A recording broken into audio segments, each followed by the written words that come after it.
জয় শ্ৰী ৰাধা কৃষ্ণ। প্ৰথমে প্ৰণামো ব্ৰহ্মৰূপী সনাতন সৰ্ব অৱতাৰৰ কাৰণ নাৰায়ণ। তজু নাভি কমলত ব্ৰহ্ম ভৈলা জাত, যুগে যুগে অৱতাৰ ধৰা অসংখ্যাত। লাইফ এণ্ড গড চেনেলটোলৈ সকলো ভক্তবৃন্দকে স্বাগতম জনাইছোঁ। প্ৰভু বাকী বিহাৰী সকলোৰে মংগল কৰক, কল্যাণ কৰক। পৰমেশ্বৰ ভগৱানৰ নাভি কমলৰ পৰা ব্ৰহ্মাৰ সৃষ্টি হৈছিল।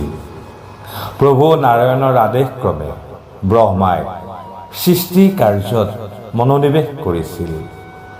সৃষ্টিৰ আৰম্ভণিতে প্ৰজাপতি ব্ৰহ্মাই সৃষ্টি ৰচনা কৰাৰ কাৰণে তপস্যা কৰিছিল।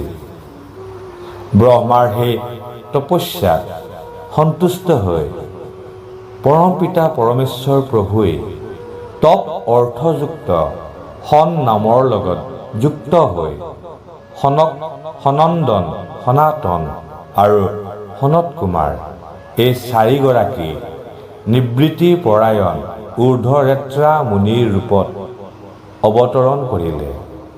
তেওঁলোক জন্মৰ পৰাই মুক্ত, ধ্যানত নিমগ্ন আৰু বৈৰাগ্য আছিল। এই চাৰিগৰাকীক দেখিবলৈ 5 বছৰীয়া শিশুৰ দৰে লাগিছিল আৰু তেওঁলোক আছিল তেজস্বী। যেতিয়া ব্ৰহ্মাই তেওঁলোকক দেখিছিল তেতিয়া তেওঁ বুজিব পাৰিছিল যে তেওঁলোকৰ দ্বাৰা আৰু সৃষ্টি কাৰ্য সম্ভৱ নহয়, কাৰণ তেওঁলোকৰ কোনো বস্তুৰ প্ৰতি আসক্তি নাছিল। তেওঁলোকে আকাশ মাৰ্গেৰে ভ্ৰমণ কৰি ফুৰিছিল। এনেদৰে ভ্ৰমণ কৰি ঘূৰি ফুৰোতে এবাৰ তেওঁলোকে ভগৱান শ্ৰীহৰিৰ বৈকুণ্ঠ ধামত উপস্থিত হৈছিল। তাত তেওঁলোকে শুদ্ধ চতুৰ্ভুজ ৰূপ ধাৰণ কৰিছিল। সনকাদিয়ে ভগৱানৰ দৰ্শন কৰাৰ উদ্দেশ্যে আন সকলো দুৰ্লভ দিব্য দৰ্শনীয় বস্তুৰ প্ৰতি আওকাণ কৰি পোনে পোনে ষষ্ঠ দুৱাৰ পাৰ হৈ যোৱাৰ সময়ত ভগৱানৰ দুৱৰী জয় আৰু বিজয়ে তেওঁলোকক বাধা দিলে। এই চাৰি মুনি আছিল শিশুৰ দৰে। জয় বিজয়ে এই সৰু সৰু শিশুসকলক দেখি হাঁহিব ধৰিলে আৰু তেওঁলোকক ঠাট্টা বিদ্ৰূপ কৰা আৰম্ভ কৰি দিলে। ইয়াকে দেখি সেই মুনিসকলে জয় বিজয়ক দত্তকুলত জন্ম লোৱাৰ অভিশাপ দিলে।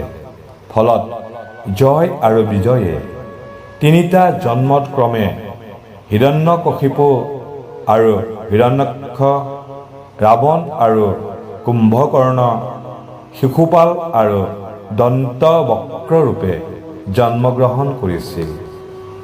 নিজৰ প্ৰাণৰ প্ৰিয় আৰু অভিন্ন সনকাদি অনাদাৰ হোৱাৰ সংবাদ পাই বৈকুণ্ঠনাথ শ্ৰীহৰি ঘটনাস্থলীত উপস্থিত হ'ল। যেতিয়া এই চাৰি মুনিয়ে ভগৱানৰ অদ্ভুত অলৌকিক আৰু দিব্য সৌন্দৰ্য দৰ্শন কৰিছিল তেতিয়া তেওঁলোক সকলোৱে বিস্মিত হৈছিল আৰু অপলক নেত্ৰেৰে শ্ৰী নাৰায়ণৰ মুখলৈ চাই আছিল। তেওঁলোকৰ হিয়া আনন্দত নধৰা হ'ল।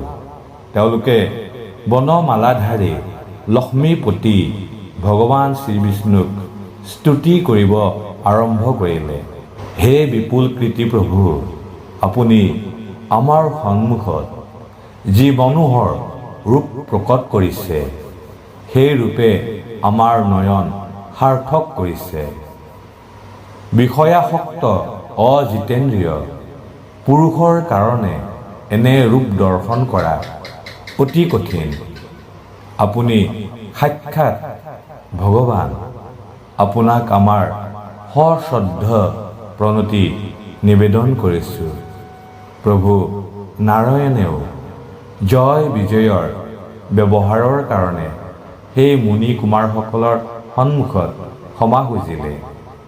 ইয়াৰ পিছত সেই মুনিসকল বৈকুণ্ঠৰ পৰা প্ৰস্থান কৰিলে। এই 4 মুনি কুমাৰ মুক্ত বিহংগৰ দৰে এঠাইৰ পৰা আন এঠাইলৈ ভ্ৰমণ কৰি ফুৰে। তেওঁলোক মুক্ত, আৰু এই 4 মুনিয়েই আছিল ব্ৰহ্মাৰ সৃষ্টিৰ প্ৰথম জীৱ। আজিলৈ ইমানেই।